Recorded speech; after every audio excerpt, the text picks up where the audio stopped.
Hello sir, 3 days leave வேணும் sir. ஹாஸ்பிட்டலில் இருக்கேன் சார், உடம்பு சரியில்லை. ஆமாம் சார், இசிஜி ஓவனா பாடி ஸ்கேன் எல்லாமே இருக்குது. அட்மிட் ஆக சொல்லியிருக்காங்க. வேற ஏதாவது தெரியலையே. விஸ்வாசா 4 நாள் ஆகும்னு சொல்கிறாங்க சார். ஆமாம் சார், 4 நாள் அட்மிட் ஆக சொல்கிறாங்க. இப்போ தான் குளுக்கோஸ்லாம் எடுத்தாங்க. ரொம்ப முடியல. Okay sir, thank you sir. Thank you. என்ன ஐடியாவா இருக்கு. நைஸ்.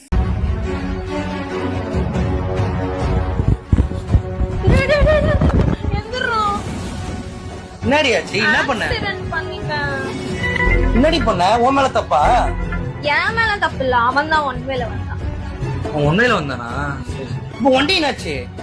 வண்டிலாம் ஒன்னும் அவ்வளவு நல்லாதான் இருக்கு. அப்ப அவன் வண்டி எதுல வந்தவன்?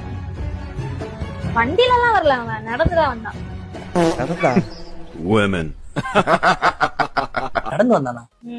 எதுல நடந்து வந்தோன்னு விட்டு தூக்கிட்டியா? அப்ப ஆப்போசிட்ல நடந்து வருவாங்க. செத்துட்டானா? அவுட்னா?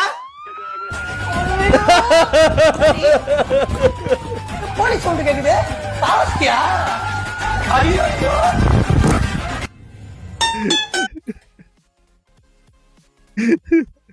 வந்தாச்சு. செருப்பை கழட்டியாச்சு. கிளட்டின செருப்பை எடுத்து ஓரமா வச்சாச்சு. வீட்டு உள்ள வந்தாச்சு. தா இந்த கறியை சமைச்சு வை. கோவமா இருப்போம், அப்பதான் குடிச்சோன்னு கண்டுபிடிக்க மாட்டா. மூஞ்சா கழுவியாச்சு. டவுலெல்லாம் எடுத்து கீழே போட்டு வச்சிருக்கீங்க. வீட்டுல யாருக்குமே பொறுப்பு இல்லை சொல்லிட்டேன்.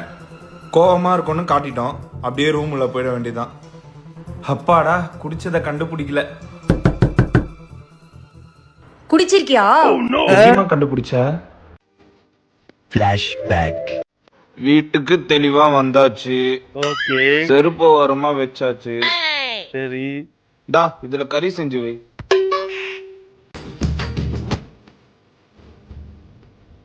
ஐயோ பாவி, சீரியஸ்லி. தோப்பரி டவுல் எல்லாம் திக்கில போட்டு வச்சுக்கிறீங்க. இந்த வீட்டுல யாருக்குமே பொறுப்பு இல்ல.